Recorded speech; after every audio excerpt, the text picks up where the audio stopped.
Supreme Court Justice nomination hearings draw to a close. Indiana senator attacks, get this, interracial marriage, then tries to walk it back. Continuing saga of racism and gun violence in Albuquerque public schools just keeps growing. Good morning, Albuquerque, and welcome back to That Saturday Show, brought to you by the Albuquerque Center for Peace and Justice, your voice and your advocate for social justice. I'm Jim Harvey, your host, and we have another powerful show lined up for you that will inform, entertain, and inspire. Joining me today, former Deputy Director of the Albuquerque Office of Economic Development, Damian Lara, is in the studio. Thank you so much. And we're going to get back to him in a little while because we got a lot to talk about, Damian. All right? And we honor Women's History Month with a riveting interview with our hero, Sally Alice Thompson. She's got a lot to share with you as well. We'll be sharing a great story about Dolores Huerta and, of course, more from Good News News. We cap off the hour with some exciting music from James Douglas. And I think I'm related to this guy. But let's look at these news highlights first. Hearings for Supreme Court Justice nominee Ketanji Brown Jackson just wrapped up, ending a couple of weeks of Confederates showing just how racist they really are. These idiots engaged in so much off-topic questioning that one of their own referred to their behavior as, get this, jackassery. Yeah, and it's a real word. I looked it up. Jackassery. They looked mean and vicious, and above all, they sounded stupid. On another front, Indiana Senator Mike Braun said that he is not opposed to returning decisions about civil liberties, including interracial marriage, back over to the states. This sends up a big red flare for me that beyond a doubt that the Confederate Party is fully prepared to turn back the clock on most, if not all, gains made especially by people of color and women. It's 2022, you all, and we're in danger if we don't vote. Tell somebody. Finally, the ineptitude of the Albuquerque public school leadership is still limping along with no plans for combating racism and gun violence. No one has reached out to parents. No one has met with students. No one has taken steps to help make students feel safe. And no one has offered plans for education and restorative justice. Just like the poor quality of education, the system just limps along without a clue. Whew. Let's get some good news. Thank you, and welcome to Good News News. I'm your correspondent, Hassani Olujimi, and I'm Gugu for Good News. The goal of this segment is to inspire and uplift you, the viewer, with nothing but good news. Our first story comes from our friends right here at Channel 7 KOAT. The question is, how powerful could a 48-pound, 8-year-old girl be? Well, let's take a look and learn. From Capitan Elementary, Like this? standing at roughly 3 feet 7 inches and weighing 48 pounds, this is Jersey Romero. I didn't think I was gonna win, but it was a surprise. I guess I did. And I got these. She started wrestling in November with the Roswell Invasion Wrestling Club to help supplement her boxing. And her opponent across the ring, fighting out of the blue corner, representing Notorious Boxing out of Roswell, New Mexico, Jersey Romero. She wants to be an MMA fighter, so it goes hand in hand. And earlier this month, she competed in the Greater Southwest Nationals. And Jersey surprised everyone. She actually won all of her matches, all by pins except for the one of them. She had won by points. You see her on the mat in her blue singlet. Not only did Jersey win her class, but she took first in the weight class above hers too. I've been through a lot of stuff like that. I think most of those are first place and fourth. And second, The second grader loves collecting medals and trophies. Her favorite color? Baby blue. As for her favorite move, it's called the Weaver. Ready? Right away, people judge her because she's so tiny and she's very humble and friendly with everybody. I like these ones the most. Jersey is just your typical second grader. With dreams to one day become an MMA fighter. Wow, now isn't that good news? Bravo, young lady, bravo. You know, I had a friend who was addicted to mud wrestling, but now he's 6 months clean. Ta-da-ta. This one here. Well, our second story comes from our friends at somethinggood.com. The question is, how can an act of kindness clean up on TikTok? Let's take a look. Bringing new life to an old cemetery.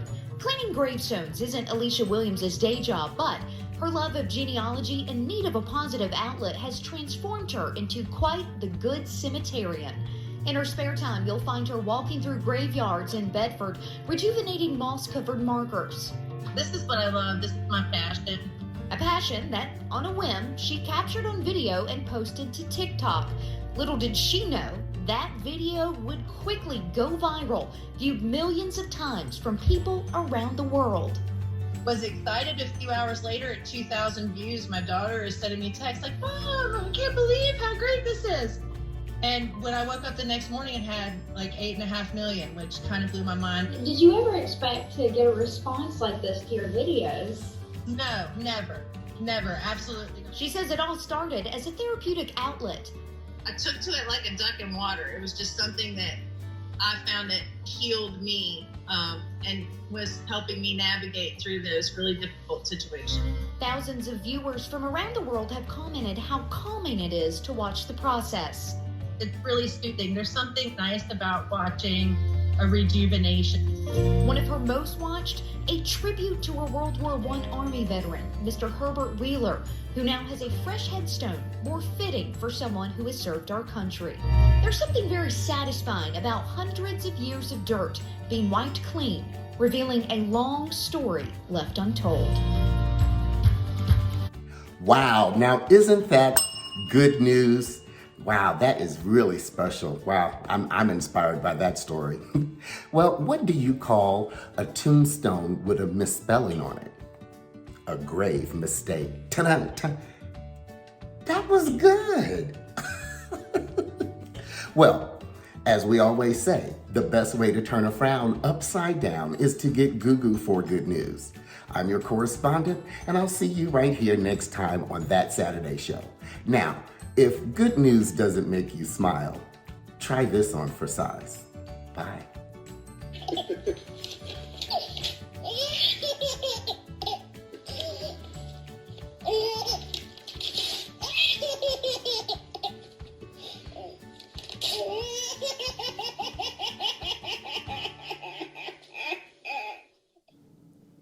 And we're back, and joining us today as our special guest is Damian Lara.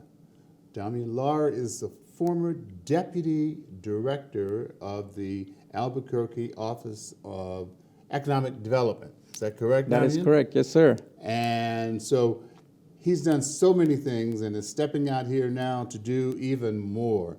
But Damian has run for Congress, and he's done a lot of stuff. He's been out on the front lines with a lot of civil activities that are going on, a lot of civil rights stuff. And we just thought this would be a good time, Damian, to just bring you in, introduce you to our viewers, and give you a chance to just talk to us. Thank you so much. So welcome to That Saturday Show. No, I really appreciate it, and I was honored to be Attorney of the Year for the ACLU of New Mexico, Yes. along with my partner, Iris Calderon. So we really have been in the front lines, and particularly these last 2 years with COVID. And we know how much our families and small, local and family-owned businesses have struggled as well. And so we really wanted to get in the front lines and move that forward. one of the things that I was really proud of, contracting with the City of Albuquerque and working as the Economic Development Director during that time, was about $22 million in federal funds to make sure that not only did we do business grants to our small and local businesses, but also direct assistance to households that had been left out of the previous federal assistance. As you may have known, with the previous administration, a lot of families were left off, either because of their immigration status, because of past convictions. Even though they had served their times, they weren't eligible. And so through advocacy and through a lot of work in the community, we did set aside about $7.5 million to go towards household direct income assistance to all of those families that were left out of that assistance, and provided $2,000 grants for them. And then the second round was an additional $1,000 grants. So we were really proud of that, because we know how much many of our families were struggling, and how many were disproportionately impacted by the COVID-19 epidemic, and particularly a lot of our families of color and disenfranchised communities. So we really did push that in the economic development, really pushing a sustainable economy that works for everyone, right? And of course, pushing for workers' rights and working families. So let's stay on that subject for a minute, because I know, from firsthand that the cost of living in Albuquerque is going through the roof, and I know the city's aware of it. I know that you're aware of it, and in your old job you were made aware of it, and I know that there's probably a lot of discussion about how to respond to that. Property values going up, and in a way that's a good thing, but at the same time people are getting priced out. Right.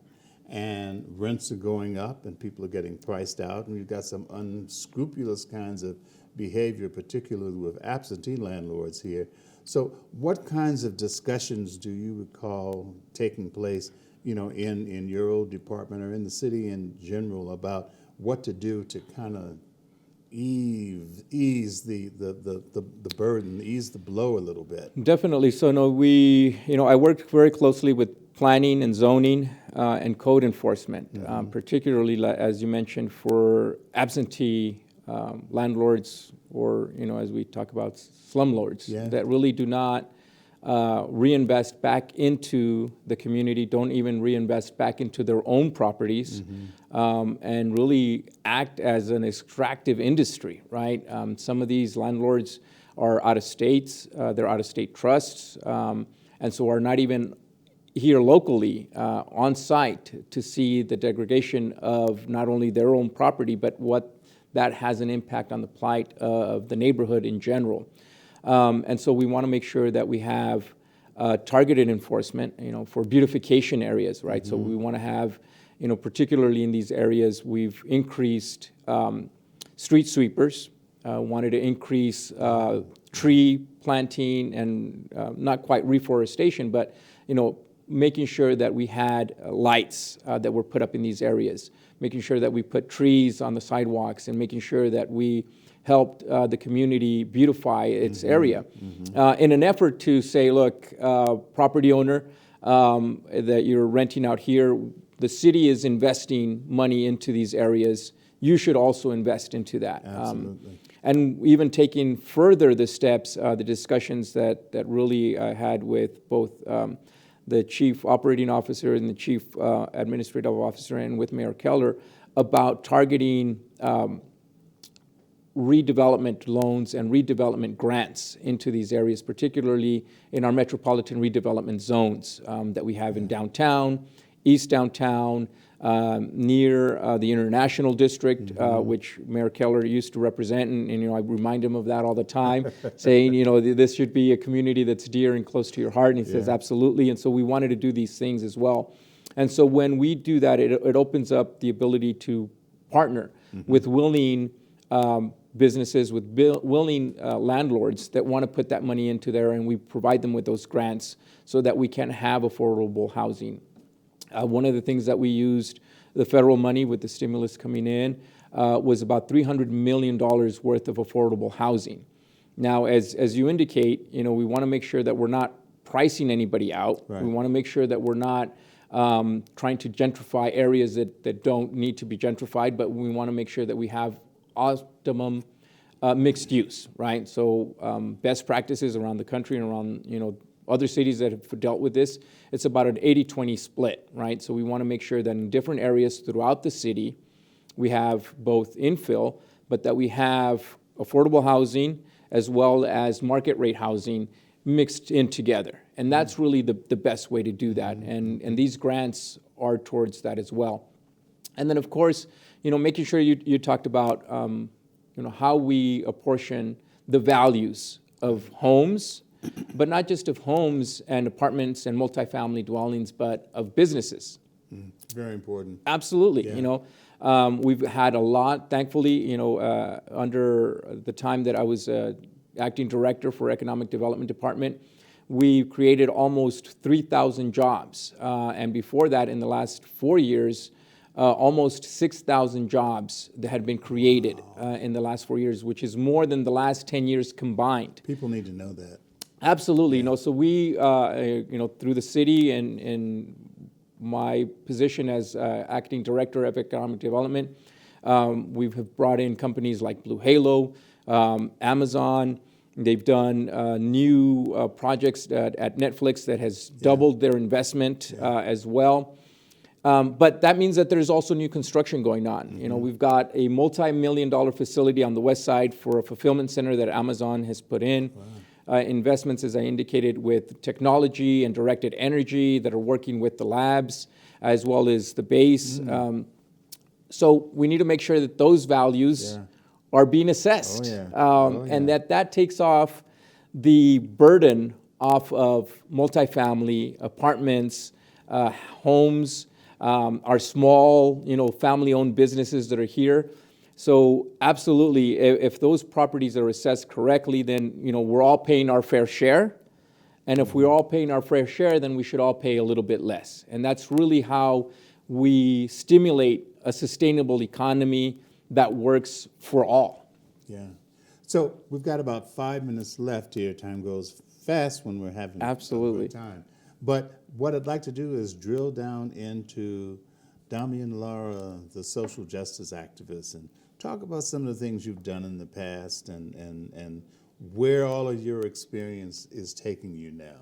Oh, thank you so much. I've lived social justice, economic justice, and environmental justice values my entire life. My mother came to New Mexico seeking a better life here in the land of enchantment, and we were welcomed, with open arms by a small community in Melrose, New Mexico, which is near Portales, Clovis, and we, pulled potatoes out of the ground during the harvest season. I hoed onion fields during the summers. Wow. And so I saw firsthand the need for environmental justice, for making sure that we had, proper, because we'd lived it, right? Yeah. Having pesticides and everything else that indicates there. But also saw the need for economic justice. What the irony is of not being able to put food on the table as a migrant farm worker and working with food and vegetables and crops. But through hard education, a public education, we were able to get ahead, myself included. And so throughout my entire career, I've dedicated my time and efforts in volunteering towards engaging Latino communities in education, Enlace, as the president of the Hispanic Bar Association and the foundation. We created a foundation that funds 7th and 8th graders to go to law camp throughout the entire state to make sure that they're receiving and getting an exposure of education and what it is to be at higher education. So for a week, completely 100% paid for these 7th and 8th graders to come in and spend a week on campus at UNM. They go through an entire mock trial and they see how that's done. We've also established scholarships for 1L law students to come in, book scholarships and bar scholarships to make sure that we continue to have in different professions. We've partnered up with both medical and business societies to make sure that they're doing that in the STEM areas as well. Good, excellent. And of course, my work with my partner at Calderon Law Firm, having and protecting asylum seekers. That's why we were recognized as the Attorneys of the Year by the ACLU for our work in bringing in refugees and asylum seekers here in New Mexico. That's fantastic. That's incredible work, you know. Hats off to you for that. Thank you so much. You know, and it's so appropriate, you know, because later on in the show we're going to be presenting a piece about Dolores Huerta. Absolutely. You know, so that should be near and dear to all of our hearts, right? Yes, sir. So we've got about a minute left, and I'd like for you to talk about Damian Lara's future. Where are you headed? Well, thank you so much. I really appreciate that, Jim. You know, I stepped down as the acting director for economic development with the City of Albuquerque because I have submitted my candidacy for Bernalillo County Assessor. Yes. And would love to continue that work and making sure that we all pay our fair share and making sure that assessments are correct and done correctly. Because if we do that, then of course we can have a sustainable economy, we can have safer streets and stronger schools. That's fantastic, fantastic. Thank you so much. So how are you going to get your campaign launched? Where are you? So, you know, I've set up a website. It's damianlara.com. It's just my name. And you can look on there. You can see all of the priorities that we have for, you know, again, dear to my heart and to Dolores Huerta's, making sure that subsistence farmers and ranchers and organic farmers and ranchers have the valuations and tax exemptions that they deserve, making sure that seniors and veterans get the exemptions that they deserve and have, and making sure that we're doing an environmental inspection. You know, the assessor's office has a fleet of gas-guzzling cars, and I would love to turn those into electric vehicles and put in the infrastructure. So we have a lot of priorities, and you can see all of those at damianlara.com. Fantastic, fantastic. Well, we just hope for the very best for you. Thank you so much. You know, and we appreciate you coming on the show today. And we've got to have you back to check in and tell us how things are going, okay? Absolutely. Thank you so much. Damian, thank you. All right. And that Saturday show is continuing to honor women in our lives during Women's History Month. And we couldn't think of a better person to honor during Women's History Month than Sally Alice Thompson. Sally Alice has been with the Peace Centers since its inception nearly 40 years ago. But things didn't start there. Sally Alice has been devoted to the causes of peace and justice for a lot longer time than that. And she's been a resident of Albuquerque now for more than 70 years after having served in the Navy during World War II. And she was a school teacher, a fourth grade school teacher for about 20 years here. But things didn't start there. Things have certainly not ended there. And she continues to be on the front line in the cause for peace and justice. Last year, Sally Alice was honored by the mayor of Albuquerque, where he declared Sally Alice Thompson Day on February 3rd, 2021. And that made us all so proud, you know, to have her honored that way, especially since she is one of us here at the Peace and Justice Center. A few years ago, Sally Alice walked to Santa Fe in protest and to raise attention to nuclear stuff, nuclear waste. That was against the Citizens United bill. Oh, against the oh, that's what it was. Money in politics. That pesky Citizens United bill, which we still need to work on to get rid of here. We need to get rid of it very badly. I'm telling you, yeah. So maybe we'll get you to talk more about that. but Sally Alice has also been, again, on the front lines when it comes to work against nuclear waste and nuclear proliferation, and so many other important causes that affect all of our lives, and we should really be paying attention. So we honor Sally Alice today as part of our Women's History Month celebration, and we want to give her a chance to talk about some things that we think are really important to us as we go forward. Sally Alice, welcome to That Saturday Show. Thank you. Thank you for inviting me. Absolutely.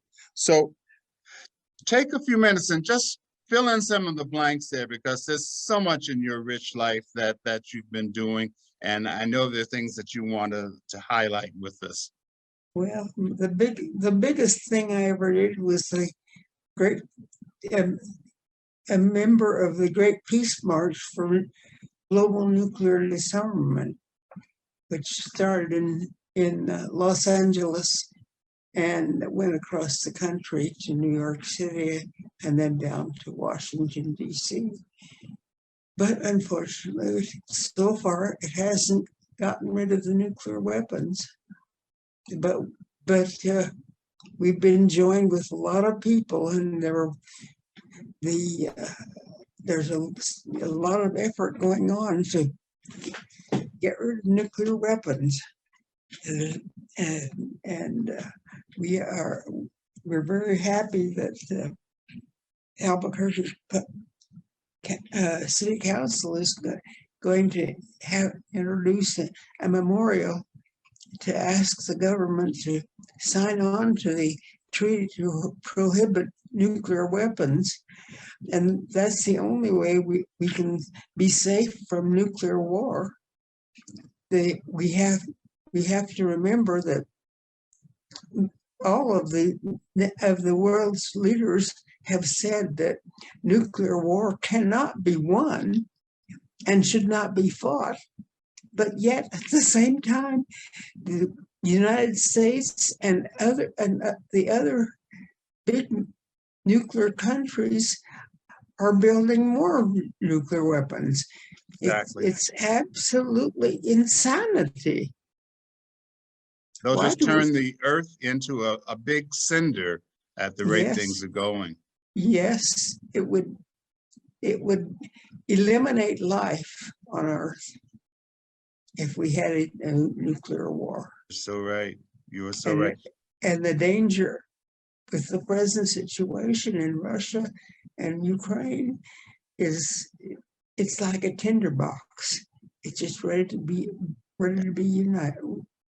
ignited. Yeah. One of the things I did mention when I was honoring and introducing you was that you and your late husband, Donald, were also founders of the Donald and Sally Alice Thompson Albuquerque chapter of Veterans for Peace. And that in and of itself is quite an achievement, that you have managed to attract and bring together such a wonderful group of veterans that are standing up and working for peace, just as you are. Yes. Well, my husband was in combat in 2 wars, and by the time he was released after the second one, he had it with war, and he knew that nothing was ever solved by killing and destruction that goes on with war. Yeah. So he found out about Veterans for Peace, and he was attending the national conventions, and I wondered why he wanted to keep going to those. So one time I went with him, and I was so impressed that we volunteered to do the next one here in Albuquerque. And so we had the national convention here in Albuquerque, and I've been at it ever since. He was at it as long as he lived. Well, you all are to be commended for that, because like I said, the such good work that Veterans for Peace is doing here in Albuquerque as well. Well, nationally, it's doing wonderful work. Yeah, nationally, it's an organization to be reckoned with, and I think more and more veterans are catching on to the importance of doing this kind of work and standing against war and what it represents. I wish more of them were. Yeah, we could always use more. But unfortunately, the culture it glorifies war rather than trying to eliminate it. Absolutely, absolutely. There's one more subject that I need to touch on, and it's just a wonderful piece that I wanted to mention to you, and that is the Raging Grannies. Yeah. My heart is with the Raging Grannies, and I know that you are at the center of that, and people credit you with a knack for taking traditional songs and changing the lyrics to make certain that the lyrics are anti-war, pro-peace in their message. And I'll tell Pro-justice. you, pro-justice, and I have to tell you, if I was going to be here longer, I was going to go and audition for a part in the Raging Grannies as well, and right up there with the rest of you. There's just been a bunch of emails passed around from Raging Grannies all over the country about whether we should let men join. Well, I certainly would have hoped so, and if I could find a group that I could join, believe me, I will. We have one member who, well, he's not a member. He's a Raging Grannies. What do they call him? Well, he's a fan of the Raging Grannies, but he sings with us. I know. I saw him on International Peace Day, and I said, "Where did that guy come from?" That's great. That's great, though. But I love you guys. I really do. I really do. Yeah, I heard about them when I was at a protest at that place in California. What's the sister place for Los Alamos? Can't think of the name of it. But anyway, the laboratory facility. Yeah. And there were some Raging Grannies that were singing. I thought, we've got to have that in Albuquerque. So I went to the Peace Center and found a bunch of women that were in agreement that was a good idea. And that was when we took off. And you've been at it ever since, and I just love you for it. I really do. Yeah.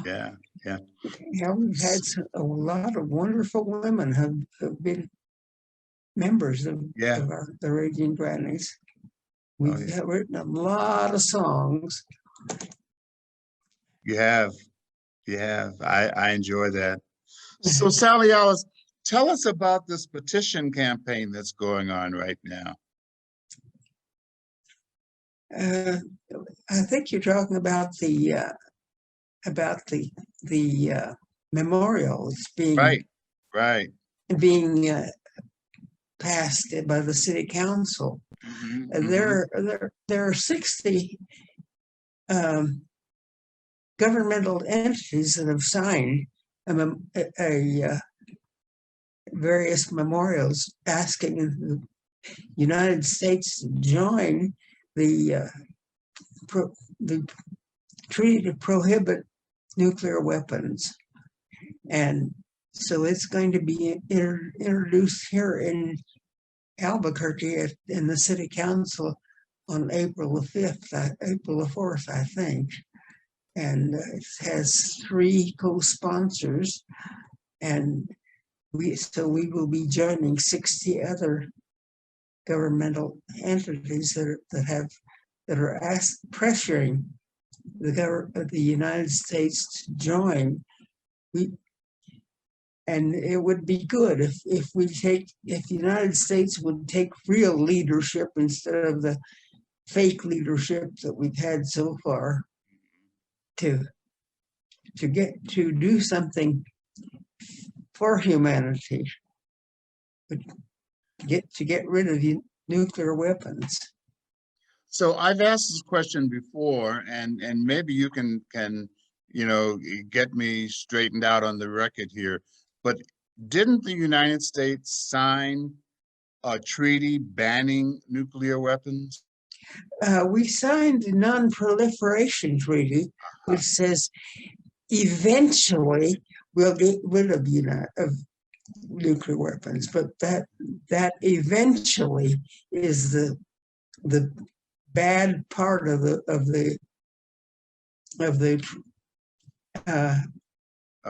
treaty. Yes, because when is eventually? Eventually never comes. That's it. It's like That's tomorrow. the question. Yeah. We should get rid of them today. Absolutely. And instead we've got Los Alamos retrofitting their facilities to create a whole new class of nuclear weapons. Yes. And they plan to build 30 the first year and then 80 a year every year after that. Frightening. If that's the way to get rid of nuclear weapons, I don't understand. Yeah, it doesn't make sense, does it? It just sure doesn't make doesn't. sense. Yeah, I was in Hiroshima and Nagasaki back in 1968 at the anti-nuclear and hydrogen bomb conference that they had there every year in Japan, and had a chance to tour the facilities, the hospital facilities and the historical sites that they've constructed, remembering the bombings that took place during World War II. And I say it every time I get a chance to, and that is that you could see and witness firsthand the devastation that results from those kinds of weapons. Your attitude would change very quickly. Well, everybody ought to go there. I agree. Yeah. And So go ahead. So Sally Alice, in a few minutes that we've got left, your relationship with the Peace and Justice Center is quite notable, historic, and I would just like for you to take some time and talk about, how you see the Peace and Justice Center going forward, and what kinds of things you'd like to have us concentrate our efforts on, in the months and years to come. Well, mainly I'd like to have the main emphasis stopping the wars. Yes. But then also we need to consider the welfare of the people in the world that are being exploited by the big corporations and causing a lot of suffering and needlessly just to make a lot of money for a few people.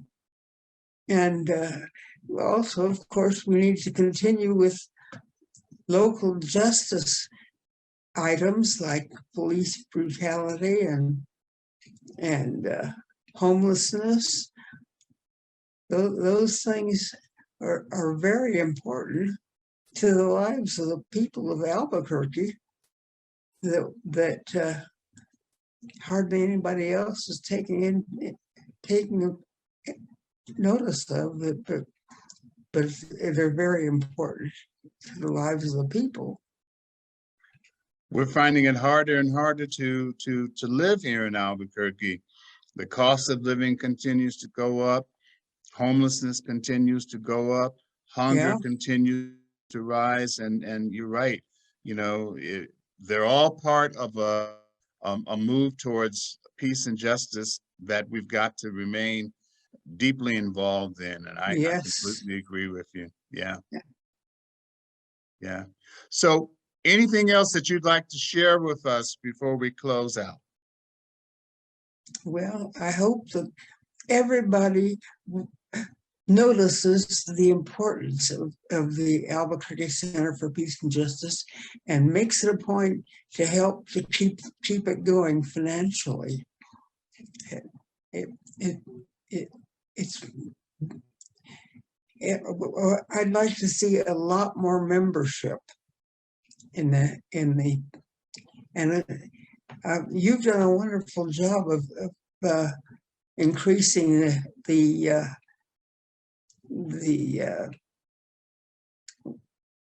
widening of the different ethnic groups, but it needs to even be further extended. We need I to agree. include more Asians, more Native Americans. Those people are important, wonderful human beings, and deserve all the help we can give them, and all the respect that we can give them. We're going to keep working on it. We're going to keep building. We're going to keep increasing our membership and making certain that we are as diverse as the communities that we exist in. I think that's so important. Yes, I think so too. And continue our focus on those issues that we know affect all of us, because we know that weaponry and violence and retribution for violence, all that's just unnecessary. Destruction. Yeah. It trickles down and affects all of our lives, doesn't it? Yes. Well, one group that I belong to has the goal of changing our economy from a war economy to a life-affirming economy, because that is the basis of the evil that goes on. The fact that some people are making lots and lots of money, and what we should do is put an enormous tax on war profiteering. I agree. Oh yeah, yeah. It should be at least 75%. Or more. More. Yeah. Well, Dwight D. Eisenhower warned us of this when he was leaving the presidency, that military-industrial complex. And that's what's running our country. And that's what's threatening the world. It is. It is. We've got to stop it. We've got to stop it. Sally Alice, thank you ever so much for this opportunity. And like I said, congratulations on the role that you continue to play, not only during Women's History Month, but in all of the struggles and all of the education and the work that's out here, that's on the table, much of which you've brought to our attention. And we look forward to continuing to work with you, work beside you, work for you, and hold up the principles that you stand for. Thank you ever so much. I hope we find somebody that can partly fill your shoes to replace you when you're gone. I'm so sorry that you're leaving, but we're going to do our best. I thank you sincerely for the wonderful work you've done while you're here. Oh, thank you so much for the opportunity. And you're my inspiration. You really are. Yeah. Thanks so much, Sally Alice. Thank you. All right. Jim. All right. Take care. Bye-bye. Dolores Huerta is one of the most influential labor activists of the 20th century. A rebel, a leader, a proud Latina. Down with racism! Abajo! Huerta worked tirelessly to launch a workers' rights revolution during a time when the U.S. had a dark history buried in its farm fields. and when some were afraid to fight for their rights. And they said to me, "Oh, Dolores, no se puede." And so my response to them was, "Yes, we can. Sí se puede. Sí se puede." She coined the popular protest chant decades before it would become an enduring campaign slogan for President Obama.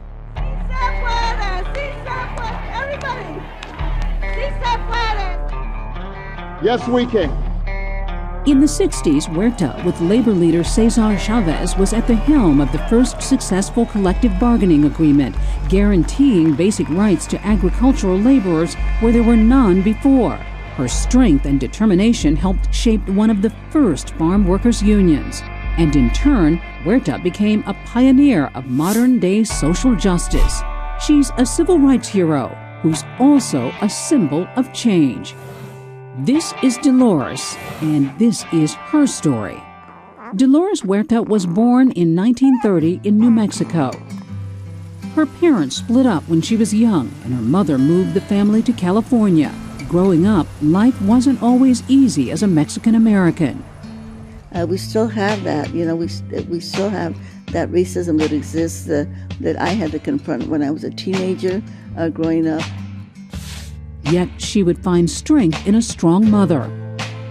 My mother, being an entrepreneur, she always stood out. She always felt that women needed to be in leadership. By her late 20s, Huerta noticed how horrendous life was for farm workers in California. They were only earning like 50 cents an hour. They had no unemployment insurance because they migrated from county to county. They weren't even able to have any kind of access to the food banks. They had there were no bathrooms in the field, especially for the women. That was really horrible. So no access to drinking water. They would actually charge them for the water that they would give the workers. And of course, no rest periods. So they were pretty much brutalized. To step up from slavery, you might say that the legacy of slavery lives on. It was the late 1950s. Many workers were being exposed to dangerous pesticides and had no health benefits. The issue of pesticide poisoning, unfortunately, still continues. By her early 30s, Huerta knew it was her calling to fight discrimination and help improve the lives of farm workers. Her first step, joining a grassroots group called Community Service Organization. That's when she met Cesar Chavez and her mentor, Fred Ross Sr., a.k.a. the godfather of the farm workers movement. It was always the men who took the role of leadership. And actually, Cesar and I did have that conversation, and he said, "Well, is it okay if I'm the spokesperson for the organization?" And I said, "Of course, Cesar. I think we would have had that conversation today. I would have said, well, let's do it half and half." By the 60s, both Mexican and Filipino farm workers employed in the United States were eager for change. In 1965, they started to strike against the Coachella Valley grape growers, known as the Delano Grape Strike. And from there, the United Farm Workers Union came to be. In California, what you have agribusiness. So you have big major corporations that own thousands and thousands of acres of land. And so the numbers of small farmers, as we think about farmers, is very minute in the state of California.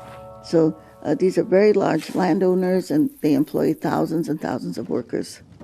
When striking didn't do the trick, farm workers resorted to boycotting the grape business, traveling far and wide to spread the word. And companies began to respond. That was grapes! Abajo! That was yellow wine! Abajo! Within a few weeks of the boycott, they said, okay, we don't want anybody to boycott our liquor. They signed a contract, so we found out that it did work. But reaching the entire country took time. Activists fought the corporate growers and President Nixon, who was supporting the growers by sending their grapes to soldiers in Vietnam. People across America eventually boycotted grapes.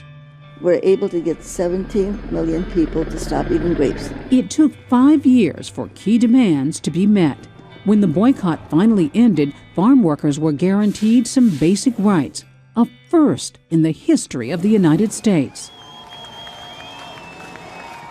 After everything had ended, more than 20 California grape growers agreed to begin treating farm workers more fairly. Fighting injustice peacefully was key for Huerta.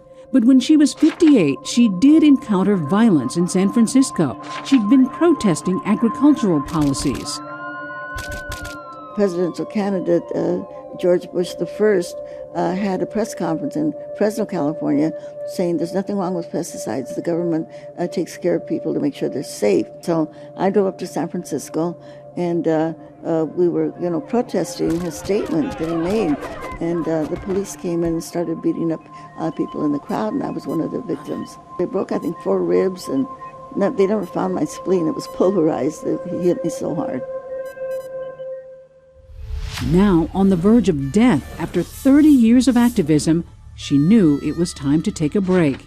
She was able to reconnect with her 11 children, some who felt their mother had been physically absent from their lives for too long. But Huerta would never stop working for the people. I actually stayed with the union for 9 years after Caesar died. Discrimination and sexism were constants in her life as a woman in a male-dominated world. Most of her life, she'd never thought to take credit for her work. But later on, she came to the realization that speaking in favor of women and supporting her community were key for the future. In 2002, Huerta won $100,000 for the Puffin Prize Award. She used this to start the Dolores Huerta Foundation. In 2012, she was awarded the Presidential Medal of Freedom from President Obama. And on a personal note, Dolores was very gracious when I told her I had stolen her slogan, "Si se puede," yes we can. Si se puede, si se puede, everybody. The spirit of a people, yes we can. There are now 7 elementary schools in California named after Dolores Huerta, and the state of California named a day for Huerta in the month of April. Even today, she is still a steadfast and tireless activist, still on the road, fighting for human rights, working to end racism, and advocating for education. We have a lot of work to do in our country to make sure that democracy works, and it can work. For this social justice champion, clearing a path for farm workers and minorities to succeed has been a crowning accomplishment. But like trailblazers who came before her, Huerta realizes the fight is never over. We just got to sacrifice a little bit so that we can, make our world a better place.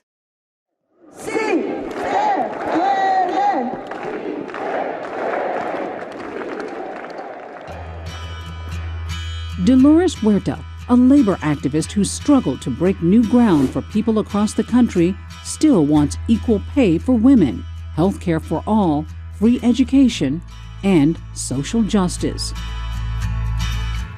When I meet farm workers and they see me, and the one thing that they always point out, the toilets in the fields. And I think when we translate that into dignity, giving farm workers the dignity that they deserve for the work that they do to feed our nation.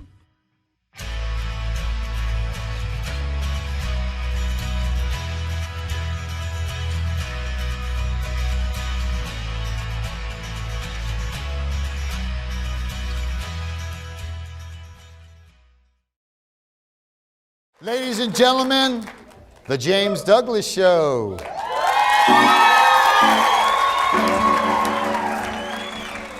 Come on. Oh, yeah. Devon Taylor's gonna help me with this one, ladies and gentlemen.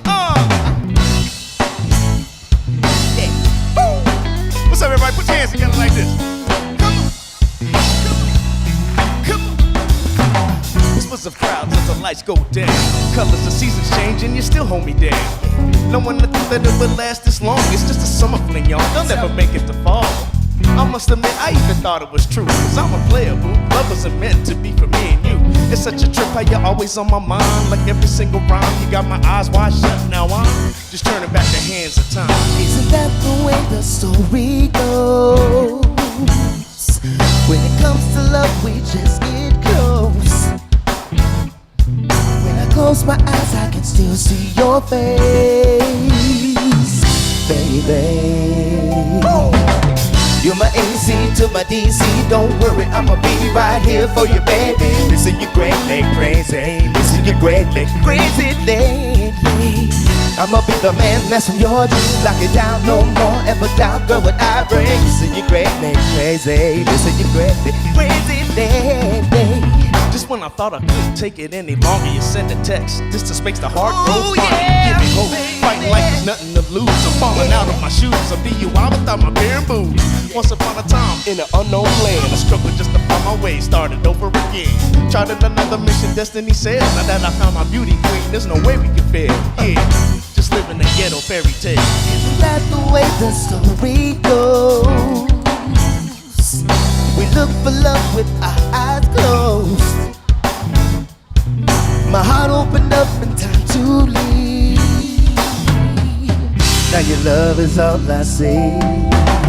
You're my AC to my DC. Don't worry, I'ma be right here for you, baby. Listen, you greatly crazy. Listen, you greatly crazy lately. I'ma be the man that's in your dreams. Rock it down, no more ever doubt, girl, what I bring. Listen, you greatly crazy. Listen, you greatly crazy. Yeah. Nah, nah, nah, nah. Come on! Nah, nah, nah, nah, nah, nah, nah, nah, nah, nah, nah, nah, nah, nah, nah, nah, nah, nah. Na na na na na na na na na na na na na na. Isn't that the way the story goes? I miss your touch, your arms to hold. I have to have you here with me. I need your love to set me free. You're my AC to my DC. Don't worry, I'ma be right here for you, baby. Listen, you greatly crazy. Listen, you crazy. Hey, I'ma be the man that's from your dreams. Lock it down, no more have a doubt, girl, what happened. Listen, you greatly crazy. Listen, you crazy. You're my AC to my DC. Don't worry, I'ma be right here for you, baby. I'm missing you, baby.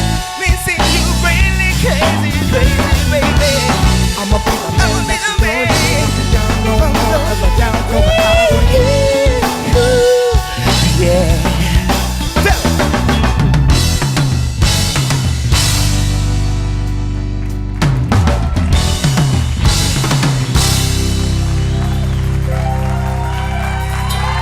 Yes, y'all. After party, the James Douglas Show. Biscuits.